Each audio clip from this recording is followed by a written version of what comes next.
ఆనంద కోలాహలాల మధ్య కలవు సంకీర్తనం తథా అన్నాడు.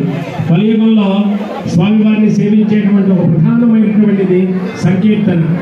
కలవు కేశవ కీర్తనాత్, స్వామివారి నామస్మరణ, స్వామివారి వైభవాన్ని కీర్తించడము, ఇవన్నీ కూడా స్వామివారికి ప్రధానమైనటువంటి కలియుగంలో అని. అలానే నారాయణ తీర్థుల వారు జగన్మోహనంగా ఆయన కళ్యాణ వైభవాన్ని అంతా కూడా తరంగాల రూపంలో మనకు అందించాడు. అల్లవన్ని తరంగాలతో, ఇటు వేద మంత్రాలతో, భక్తి ప్రవర్తులతో, జయ జయ ధ్వానాలతో, గోవింద నామస్మరణతో స్వామివారి కళ్యాణ మహోత్సవము ఆనందదాయకంగా జరుగుతున్నది. స్వామివారి కళ్యాణానికి వరుణుడు కూడా సహకరించాడు, దేవతలు కూడా సహకరించారు.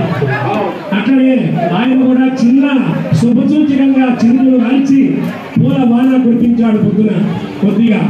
తర్వాత ప్రశాంత వాతావరణం, ఎండ తక్కువగా ఉన్నా కూడా దాని ఇమ్యూనిటీ వేడి ఎక్కువగా చూడబడుతున్నది. బట్ కొంతవరకు ప్రశాంత